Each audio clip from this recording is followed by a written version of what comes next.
संपूर्ण भारतवासियों को मेरा नमस्कार। मेरे इस छोटे से शो एनालिटिकल मर्बी में आप सभी का स्वागत है।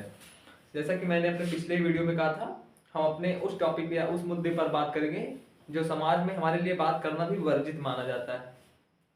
आज हम अपने इस छोटे से मुद्दे में या छोटे से वीडियो में स्त्रियों के प्रति उनकी जागरूकता, उनके अधिकारों के प्रति छोटी सी जागरूकता के संदर्भ में बात करेंगे।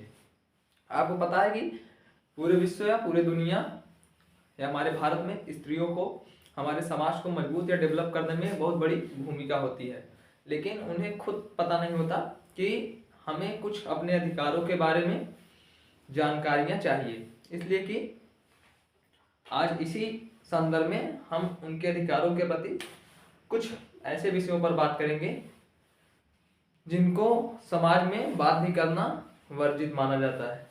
प्रेगनेंसी से रिलेटेड या प्रेगनेंसी के संदर्भ में आज हम बात करेंगे। आपको पता होगा कि प्रत्येक महिला का एक मुख्य अधिकार उनका प्रजनन माना जाता है, लेकिन इसी प्रजनन के संदर्भ में प्रत्येक महिलाएं अपनी जान गंवा देती हैं, या कुछ को इस प्रजनन के संदर्भ में कानूनी अधिकारों के बारे में पता भी नहीं होता, या कुछ को समाज में विवाह के पहले प्रेगनेंसी अगर होती है तो मेडिकल संबंधित समस्याओं से उन्हें समाज में बहुत ही अछूते टाइप से देखा जाता है।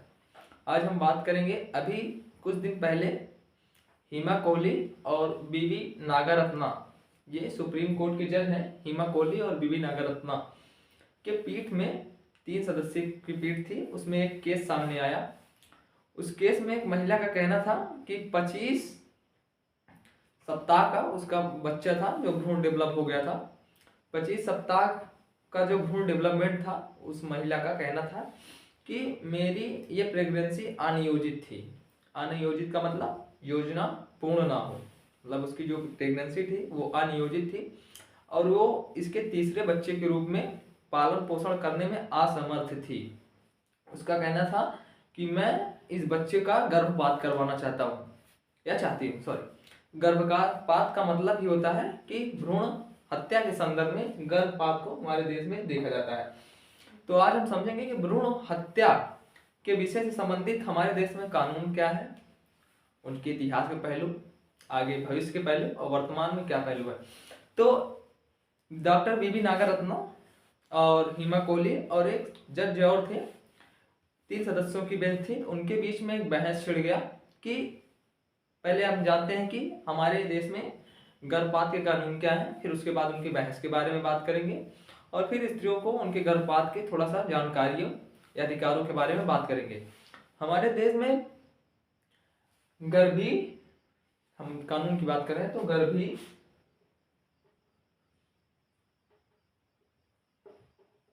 चिकित्सीय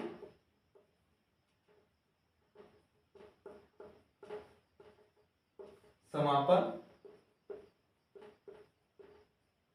अधिनियम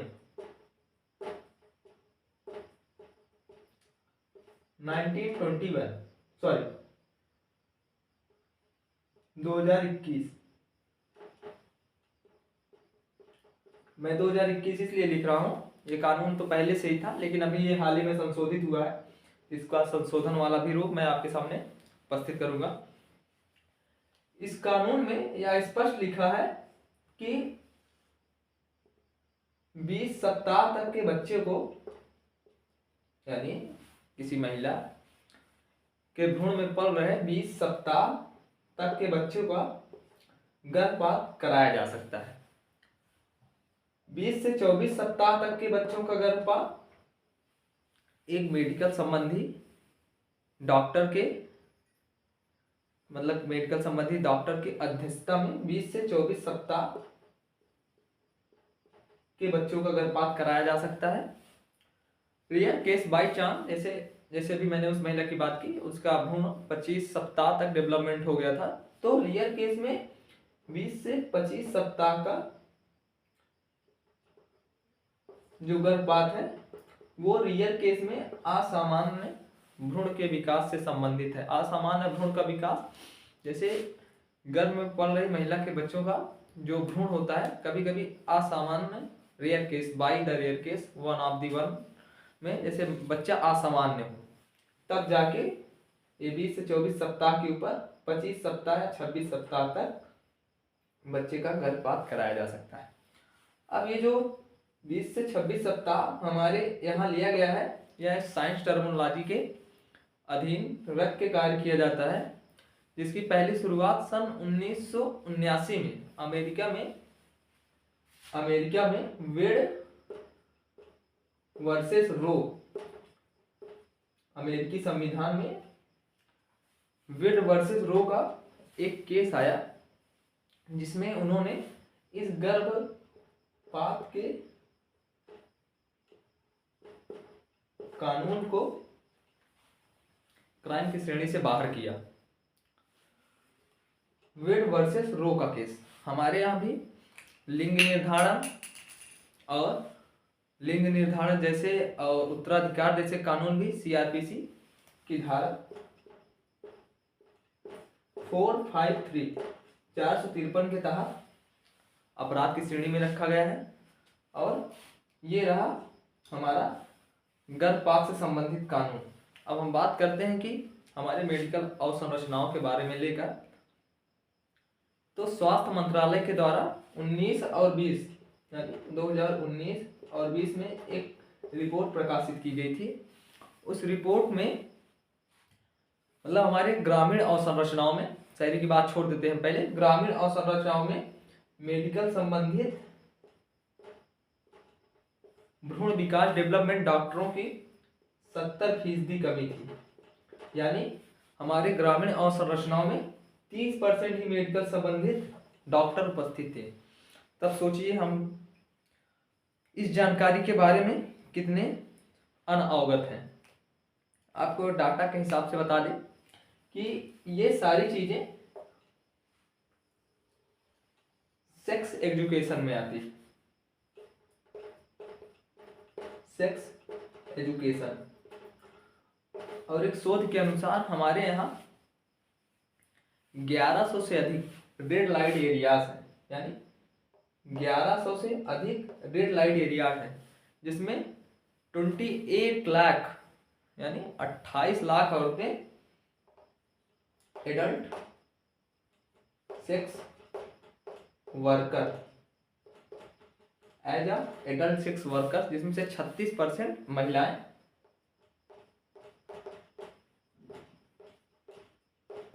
राइटिंग मेरी थोड़ी खराब है, 36% महिलाएं नाबालिग हैं। और तकरीबन हमारे यहाँ जो इस वेश्यावृत्ति का बाजार है 66,000 करोड़, 66,000 करोड़, CR लिख दे रहा हूं मैं, 66,000 करोड़ इसका मार्केटिंग है। विश्व के संदर्भ में बात करें तो अराउंड 15.4 लाख करोड़। वर्ल्ड के संदर्भ में बात करें हम तो 14 पॉइंट अराउंड मतलब समथिंग 0.12 हो सकता है, मेरा मतलब एग्जैक्ट मतलब पॉइंट में 5-6 हो सकता है, लेकिन अराउंड 45 लाख करोड़ इसका मार्केट है। अब आप सोचिए कि हमारे यहाँ इस शिक्षा का कितना दुर्भाव है। वेदों की बात करें तो वेदों में काम के नाम से, हमारे वेदों में काम के नाम से इस शिक्षा को जाना जाता था। वेदों में काम के नाम से इस शिक्षा को दिया जाता था, लेकिन मैकाले पद्धति के आते ही, मैकाले ब्रिटिश का एक अधिकारी होता था, एक बात में तो गवर्नर होता था, उसके पद्धति में आते ही इस शिक्षा को समाप्त कर दिया गया। इस शिक्षा को समाप्त करने का मतलब है कि इस शिक्षा पर डायरेक्ट जोड़ करना। अब ये हमारे शिक्षा में ही नहीं रहा तो जानकारी में कैसे आएगा। तो मैं इतना ही कहूंगा कि भारत में हर साल मरने वाले स्त्रियों की संख्या प्रेगनेंसी के कारण लगभग बढ़ती जा रही है। मैं डाटा की बात करूंगा तो अभी डाटा भारत सरकार की वेबसाइट पे इस डाटा को प्रकाशित नहीं किया जाता है, उस डेथ पेनल्टी के रूप में वो हर डाटा को लेके लिया जाता है, लेकिन इसका लेकर डाटा प्रकाशित नहीं किया जाता है। लेकिन आप डेथ पेनल्टी वाले डाटा को मैं अभी आपको कभी शो कराऊंगा, एक एक चीज का निकाल के रखूंगा। तो प्रेगनेंसी में मरने वाली औरतों की डाटा की संख्या दिन पे दिन इंक्रीज होती जा रही है। और महिला को तो अपने अधिकारों के प्रति जागरूकता इतनी ज्यादा जरूरत है, खास करके इन सब संदर्भों के विषय में। अभी भी भारत में शहरीकरण धीरे धीरे बढ़ रहा है, तब भी महावारी महिलाओं से संबंधित, स्पर्म काउंटिंग पुरुषों से संबंधित। मैं एक डाटा पढ़ रहा था इंस्टा पे, अभी एक नेशनल सेक्स डॉक्टर हैं, उन्होंने एक वीडियो अपलोड किया था जिसपे 3 मिलियन लाइक गए और व्यूज 6 लाख गए। सोचिए, एक 15 सेकंड के वीडियो में लोग इतने ज्यादा प्रभावित हैं, तो इस शिक्षा के प्रति लोग कितने ज्यादा प्रभावित होंगे, एडल्टनेस। तो ये हमारा पूरा निचोड़ रहा। बाकी मैं आपसे यही अनुरोध करूंगा, खास करके आज की लड़कियों से जिनका जनरेशन अराउंड 16 to 24 या 28 समथिंग, कि रील्स सरकाने से केवल समय आपका जाएगा।